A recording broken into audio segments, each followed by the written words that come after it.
Good evening everyone and welcome to Samarpan IAS. अब आज का हमारा जो टॉपिक है वो हमने बहुत ही शॉर्ट रखा है एंड ये one of the high yielding topics में है। अभी रिसेंटली 21 नवंबर को जो आपके 4 लेबर कोड थे उनको that has come into effect and 29 existing labour laws they have been consolidated into 4 comprehensive labour laws. तो सबसे पहले जो आपका जो लेबर लॉ है वो है कोड ऑन वेजेस का। इसने क्या किया है कि आपके जो 4 एग्जिस्टिंग एक्ट थे उनको कोड ऑफ वेजेस में कंसोलिडेट किया है। इंडस्ट्रियल रिलेशन कोड जो है उसने 3 एक्ट्स को आपको कंसोलिडेट किया है। जो कोड ऑन सोशल सिक्योरिटी है उसमें 9 आपके सोशल सिक्योरिटी रिलेटेड लॉज को कंसोलिडेट किया है। ये थर्ड जो लेबर कोड है दैट इज़ मोस्ट इम्पॉर्टेंट क्योंकि ईपीएफओ जो है वो इसी में है।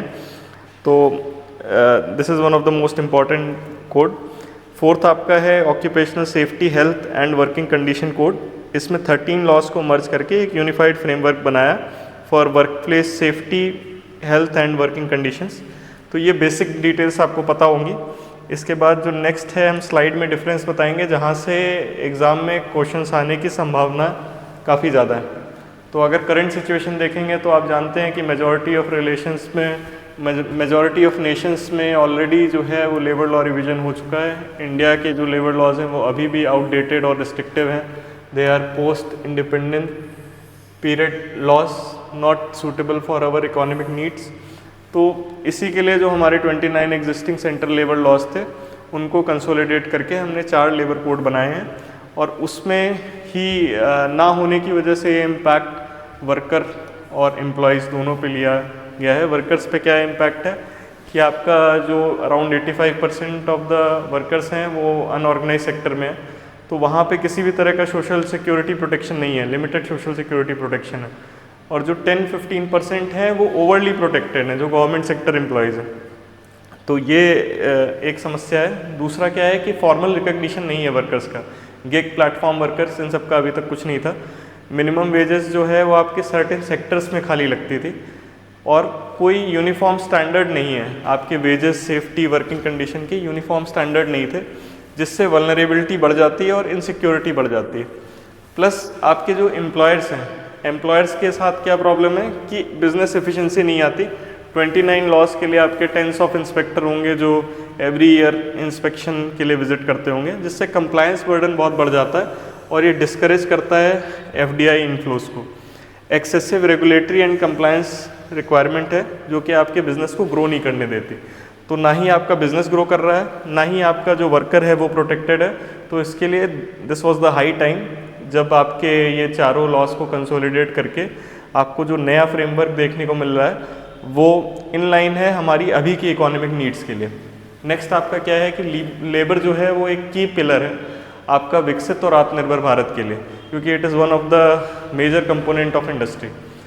तो आपको विजन ऑफ जो विकसित भारत है उसके लिए श्रम शक्ति लेबर फोर्स को आपको एम्पावर करना पड़ेगा।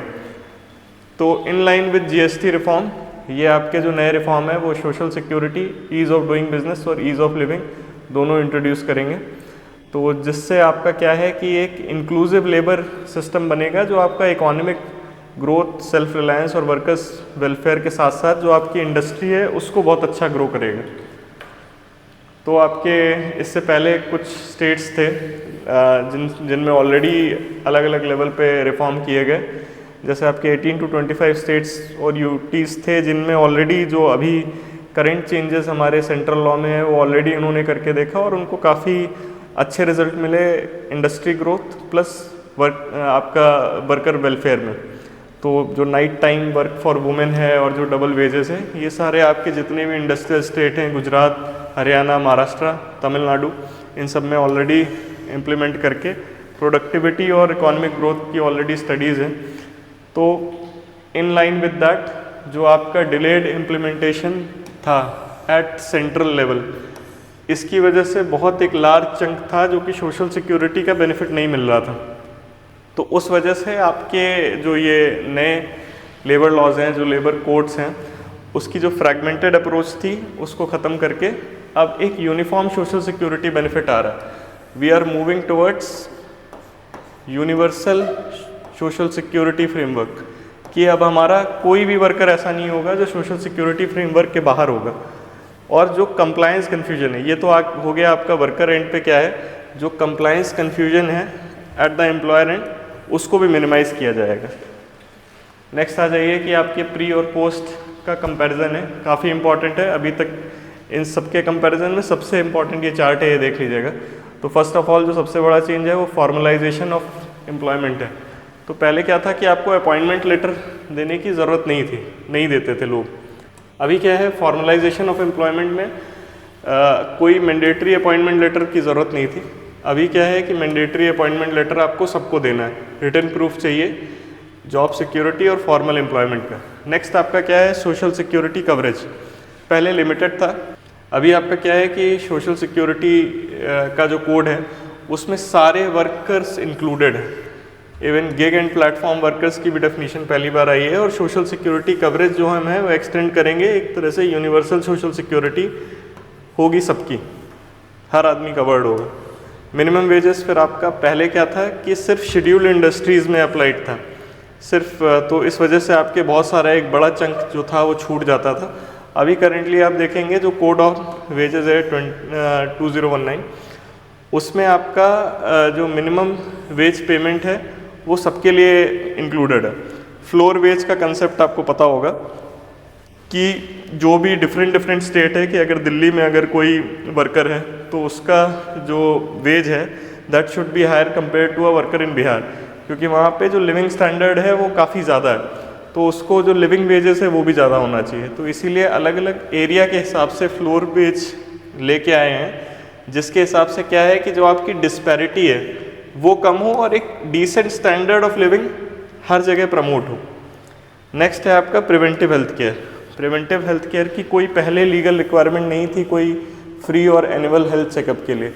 अभी करेंटली क्या है कि आपका फ्री और annual health checkup is mandatory for the employer. Next आपका क्या है, टाइमली वेजेस।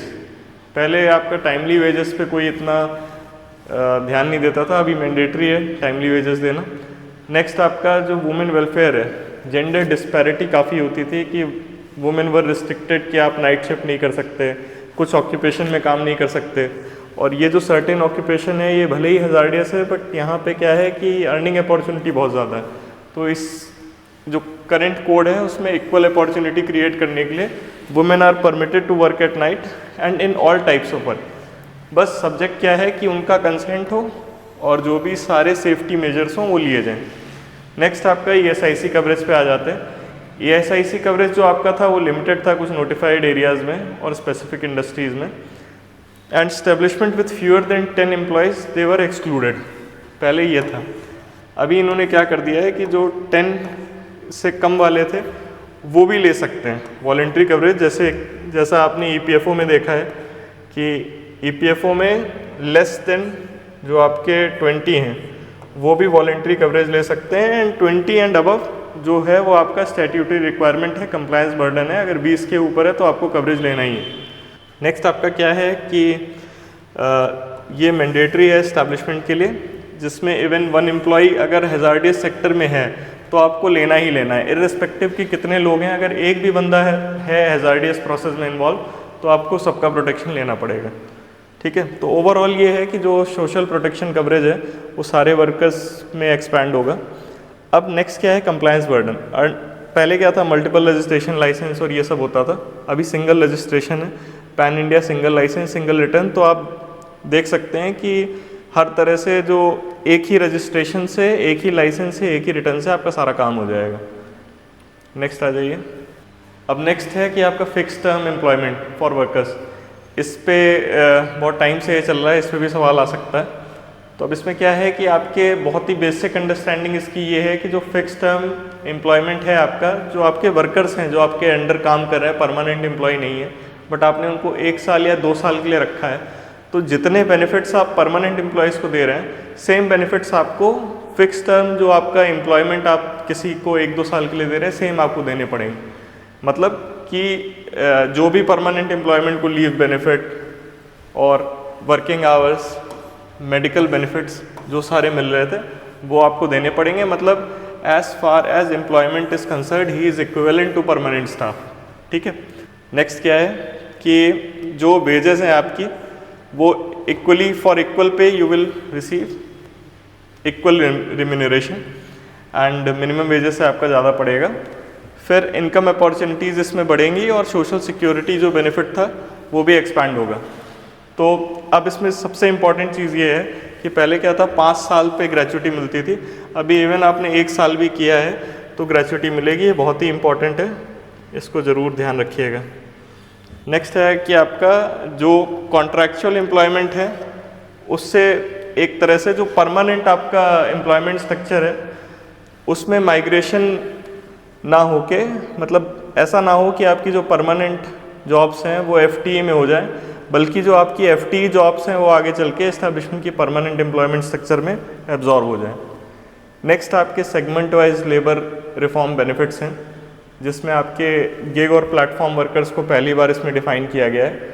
एक वेलफेयर फंड बनाएंगे जिसमें एग्रीगेटर जो है वो either 1 to 2% of annual turnover और 5% of the total amount paid, इन दोनों में विच एवर इज़ लेस वो कंट्रीब्यूट किया जाएगा। मतलब ये मैक्सिमम कैप है, मेनली ये रहेगा। प्लस आपका एक्सीडेंटल कंपनसेशन है कि अगर कोई जोमेटो या स्विगी वर्कर अगर घर जा रहा है और उसके रास्ते में एक्सीडेंट हो जाता है तो that will be treated as employment related accident.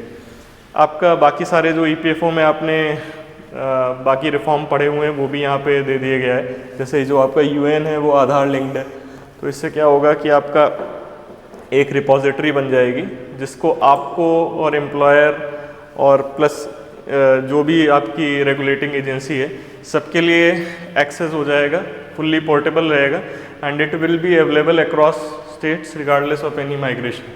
Similarly contractual worker के लिए क्या है, आपका FTE है जो पीछे मैं एक्सप्लेन कर चुका हूँ। ग्रेचुइटी आपको 1 साल के बाद मिल जाएगा। जो आपका प्रिंसिपल एम्प्लॉयर है वो हेल्थ बेनिफिट सबको देगा और प्रिवेंटिव हेल्थ केयर को प्रमोट करेंगे। Correct.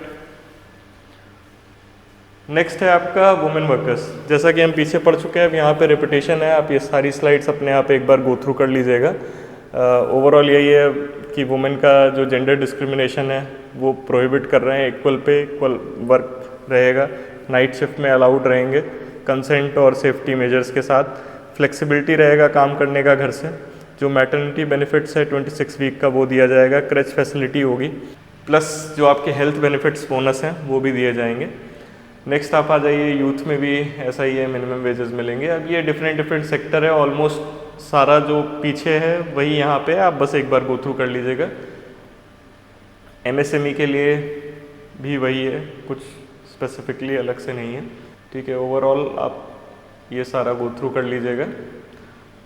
Thank you, all the best for your exam.